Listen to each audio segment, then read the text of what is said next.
Welcome to the Gamer's Encyclopedia, an informative series detailing the histories of long-running or important series in gaming history.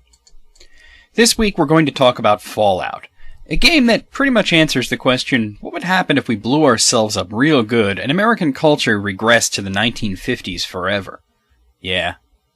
Fallout is a series of Western RPGs that started on PCs but has now become available and popular on consoles, and is one of the big major releases when it comes out due to its contemporary setting that is not the typical standard fantasy or science fiction setting of most RPGs, but is grounded in the real world, albeit a post-apocalyptic one.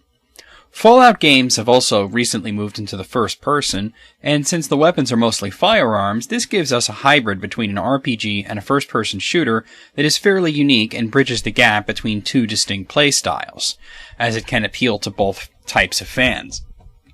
Though it had humble origins, Fallout is now probably the second biggest series to come out of Bethesda Softworks, second only to The Elder Scrolls, and it might be hard to believe for modern fans that this started out as a top-down isometric RPG. Fallout actually started out as a sequel to a much older RPG, Wasteland, though partly through development it was found that they did not have the necessary legal rights to produce a sequel to Wasteland, so Fallout became a spiritual sequel rather than an actual one.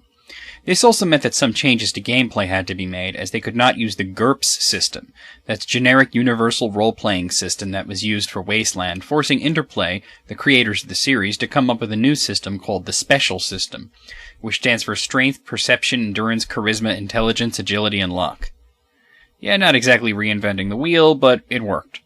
There's not a whole lot of these games. There's 4 main entries in the series so far, and 2 spin-offs, but it is a rather popular and important series, so let's run through it, starting with the original. Here's the vital stats. Fallout was developed by Black Isle Studios, a subsidiary of Interplay, who published the game. It was released for PC in America on September 30th, 1997, and in Europe sometime later in the year. It has never been released in Japan. Fallout has been re-released for PC several times. The Steam version came out on August 19th, 2009, the Desura version on January 30th, 2012, the GameTap version on June 24th, 2008, and the online version on November 22nd, 2011. What's interesting is that, although the PC re-releases are America only, sometimes you wind up getting the European version, which was censored heavily. Fallout also came out for Mac in America, couldn't find a release date for that, sorry, and the Linux version of the game came out here in America on January 3rd, 2012. On game rankings, the Mac version scores an 89.69, the third highest of the 6 games that are covered there. Fallout takes place in a post-apocalyptic version of Earth that has had a nuclear conflict spawned by a gas shortage. Yeah, it kind of sounds realistic, no? Basically, there was very little oil and other resources such as uranium left, so starting in 2052 and ending in 2077, the resource wars were fought. China and the United States go to war, which starts off everything. What precipitates the actual game is that Southern California there's a computer called the water chip. It stops working and you have to replace it. Basically, this computer is in charge of making sure that people have drinkable water, so it's pretty important. You have 150 in-game days before the water supply gives out and the game ends, though you can extend this with side quests that give temporary fixes. Once you got the computer squared away, you have to deal with the Master, a mutant who is spreading war and disease throughout the land. Overall, you have 500 in-game days to both fix the computer and kill the Master, though this can change both for the positive and negative via player choices and side quests. Fallout is a pretty open-world game. You can pretty much come and go as you please and build your levels and in-game karma by doing side quests and helping people, which also affects what ending you get. Leveling up also gives you perks, which you can choose every few levels to specialize your character, which became a main feature of the series. Fallout was a minor success, doing well in the circles of PC RPG fans. It didn't sell a whole hell of a lot by the standard you might give to console RPGs such as Final Fantasy, but remember, this was a PC-only experience in the late 90s. It did, however, get a sequel, so let's talk about that. Here's the vital stats. Fallout 2 was once again developed by Black Isle Studios and published by Interplay, though Sold Out published their own version and MacPlay published the Mac version. The game was released for PC originally in America on September 30th, 1998, and then in Europe sometime the next year.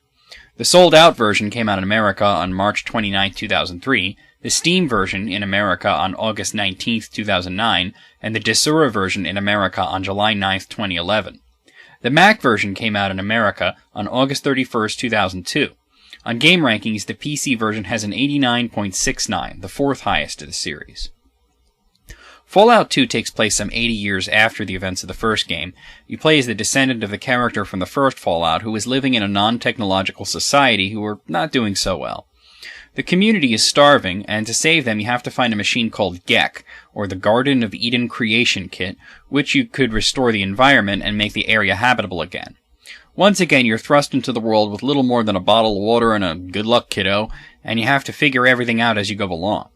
You actually wind up visiting the Vault, the setting of the first game, which is now inhabited by the Enclave, a terrorist organization that has a lot of superior technology and goes around being dicks to everyone. You have to go up against the Enclave and free the Vault dwellers and uncover the conspiracy between the Enclave and the United States government. Fallout 2 is a lot like the first one. The graphics and the gameplay are pretty much unchanged. It's almost like an extension of the first game. But the game world is much larger and more expansive, and the game does not have a time limit built into it. Though most people seem to prefer the original game, this one is definitely worth looking into. Let's just say it's evolutionary, not revolutionary. Now, there would not be a Fallout 3 for quite some time, due mostly to legal issues with the game's name and trademark. In the interim between Fallout 2 and 3, Interplay had gone out of business, and although they now are back in business, they no longer own any part of the Fallout name. However, during this time, 2 spin-offs and a collection would be released, so let's start off by talking about that first spin-off. Fallout Tactics: Brotherhood of Steel was developed by Microforte and published by various companies, such as 14 Degrees East, Interplay, Virgin, and Frogster. It was released for PC in America on March 14, 2001, and in Europe on March 30, 2001. The Back to Games version came out in Europe on April 28, 2005, the Steam version in America on August 19, 2009, and the Desura version in America on July 9, 2011. On Game Rankings, the game has a score of 80.91, the fifth highest in the series. As you might have guessed from the title, Fallout Tactics changes the game to a tactical-style RPG. It gets rid of a lot of the freedom and side quests, instead giving mission-based gameplay. Members of the Brotherhood of Steel wind up in Chicago, and you start off by claiming territory and building up an army. Then you move on to ridding the land of powerful creatures like the mutant beast lords and the vicious Deathclaws. Though after fighting mutants throughout much of the mid-game, the final threat actually turns out to be an army of robots sweeping across America. You have to find and destroy the robot base by disabling them with a nuclear blast, and square off against the robot general. Although interesting, Fallout Tactics was too much of a departure from the series to really jibe with fans, and although it did really well enough, it was not the success the first 2 games were. Next up would be a collection that encompassed the 3 games into one, so let's talk about that. It's usually referred to as Fallout Trilogy, though it also goes by Fallout Radioactive, Fallout Collection, Fallout Classic Collection, and Fallout The Ultimate Collection. It has various developers due to it containing 3 games and being ported around, and it's been published by Avalon, Global Software Publishing, Interplay, and Navarre. It was first released by Avalon in Europe as Fallout Radioactive on June 28, 2002 for PC, and then re-released as Fallout The Ultimate Collection in Europe on January 29, 2004. Global Software Publishing released their own European version as Fallout Collection on June 16, 2006, and finally Interplay released it as Fallout Collection in Europe on March 15, 2009. Interplay also brought it to America as Fallout Trilogy on April 30, 2009, and then Navarre Corps released Fallout Trilogy in America on March 5, 2010. Finally, Interplay got their hands on it once more and released another American version as Fallout Classic Collection on August 2010. Interplay only has the rights to the first 3 games, and they can only sell them until the end of 2013 before they lose the rights completely, so expect at least one more release of Fallout Trilogy to come out before then. I don't have much to say about this one. You get the first 3 games all in one package. The current owners of the Fallout series, Bethesda, have complained about Fallout Trilogy, as they say the name of it suggests that it includes Fallout 3 rather than Fallout Tactics, which it does not, and they didn't want people buying an Interplay box that people might think contains one of their games. However, I think they're just being a bit up their own asses, as versions called Fallout Trilogy will very clearly have the logos of all 3 games right on the box, so if someone thinks it contains Fallout 3, that's sort of their own fault. Oh well.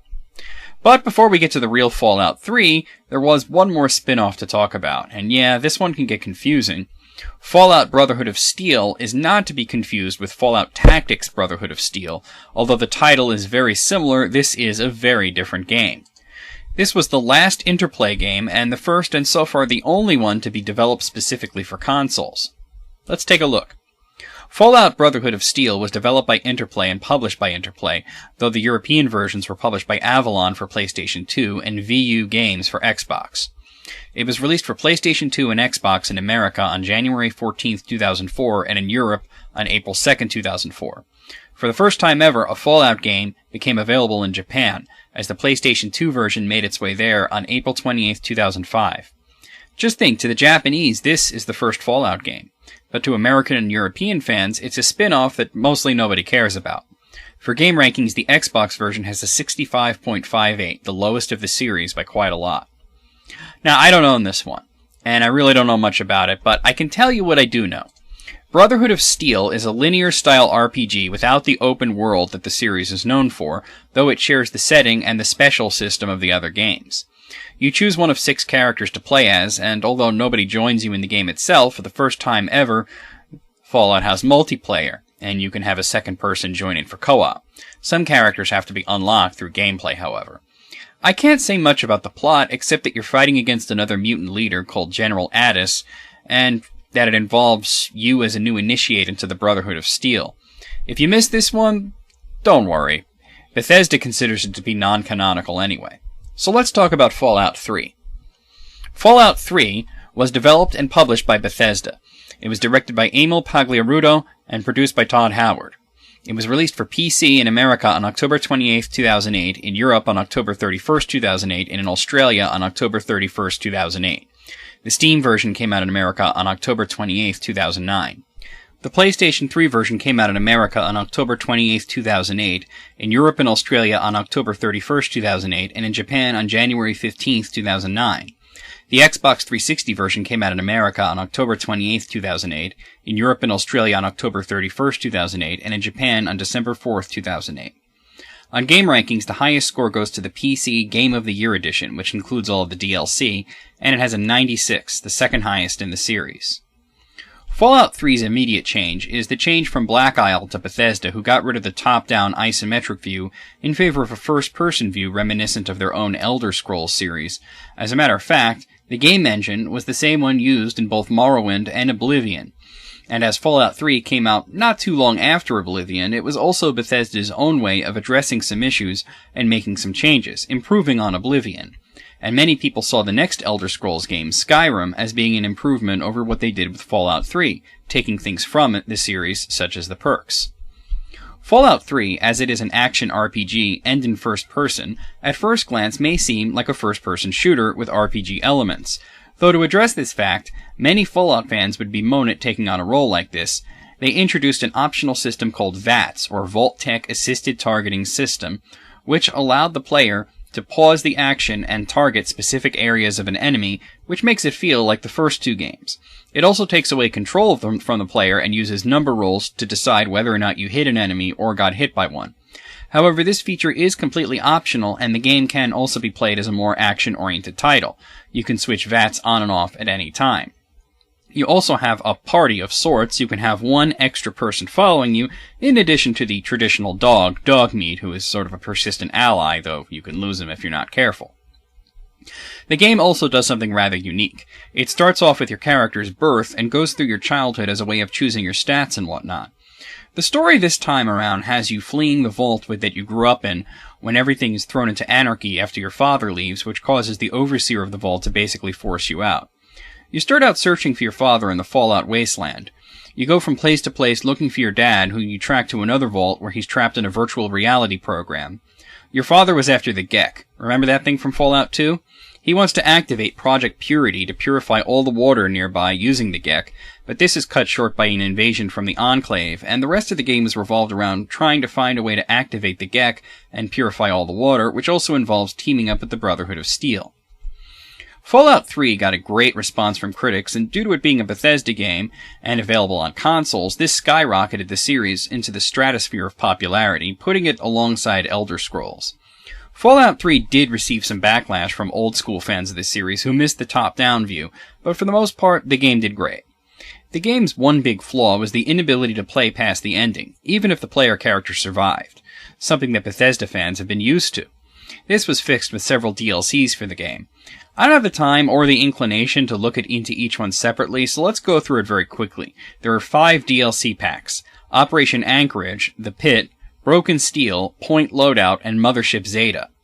Bizarrely, they were all originally released for Xbox 360 and PC, but not for PlayStation 3, and initially, Bethesda said that the PlayStation 3 would not get any DLC, though eventually all 5 were released for PlayStation 3.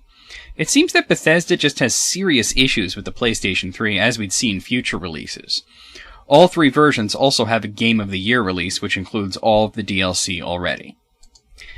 There's one more game to talk about, the big follow-up to Fallout 3 that, if anything, makes the series even more popular and prolific. Of course, I'm talking about Fallout New Vegas. Let's take a look. Well, everyone expected the next game to be Fallout 4, so this was a bit of a surprise. Though Fallout New Vegas is no side story, add-on, or spin-off, it's a legitimate new full game in the series. Bethesda claims that it's not called Fallout 4 because it's not a sequel to 3, but personally, I think it's because they didn't develop it and they want to make their own Fallout 4. Anyway, Fallout New Vegas was developed by Obsidian Entertainment and published by Bethesda, though ZeniMax published certain Asian versions for PlayStation 3. It was directed by Josh Sawyer and produced by Mikey Dowling, Matt Singh, Jason Fader, Tress Treadwell, and Lawrence Liberty. The game was released for PC, Xbox 360, and PlayStation 3 in America on October 19, 2010, in Australia for all 3 systems on October 21, 2010, in Europe for PlayStation 3 on October 21, 2010, but on the 2nd for PC and Xbox 360. The PlayStation 3 and Xbox 360 versions also came out in Japan on November 4, 2010, and the PlayStation 3 version was released in other parts of Asia on October 20, 2010. On game rankings, we're going by the PC Game of the Year edition, which has a 98, the highest of the series. Fallout New Vegas is a lot like Fallout 3, though obviously with a different developer, things are also a bit different. It does use the same engine, the aging Gamebryo engine, and as a matter of fact, this was the last Bethesda-published game to use it, though other publishers would continue to use Gamebryo up until 2012. Just one thing, avoid the PlayStation 3 version like the plague. It has severe issues with frame rate as time goes on, similar to the later released Skyrim. Anyway, New Vegas has you starting off by taking a package of unknown contents across the desert near Vegas. However, you're soon attacked, shot in the head, and the package is stolen. After your life is saved by a robot and a doctor, you're out for revenge against the attack, as well as to recover the package. But you also wind up becoming embroiled in several factions warring for control over the Hoover Dam. A lot of the gameplay from 3 is intact, including the VAT system, which has been refined, and the game relies heavily on modifying your weapons with add-ons. There's also a brand new hardcore mode, which is separate from changing the game's difficulty, but also makes resources more scarce and healing items work differently and more realistically than simply instantly boosting your hit points.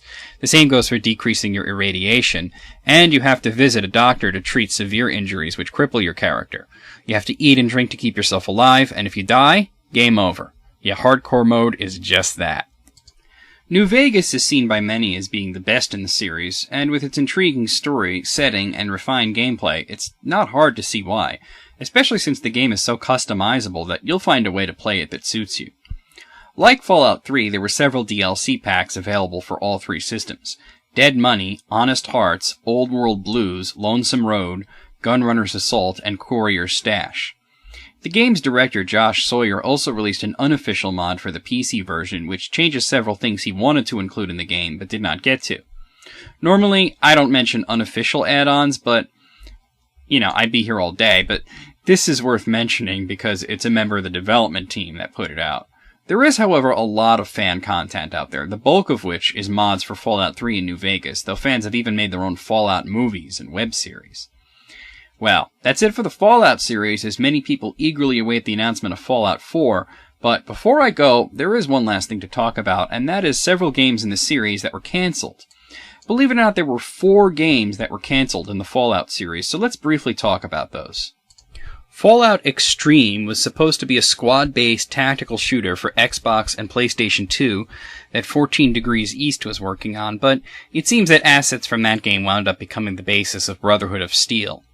Before Interplay went out of business and Black Isle Studios was ousted as developer, they were actually working on their own Fallout 3, which had the codename Van Buren, but there was a logo showing F3 that was found, which suggests that it would have probably been called Fallout 3.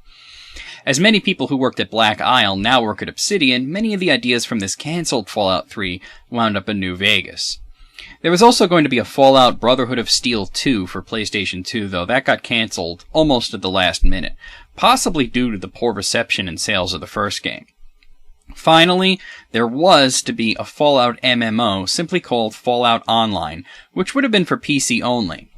This one was cancelled due to the legal battle between Interplay and Bethesda about the rights to the game, which Bethesda won, thereby assuring that the game would never see the light of day, though I wouldn't be surprised if the idea was revisited in the future.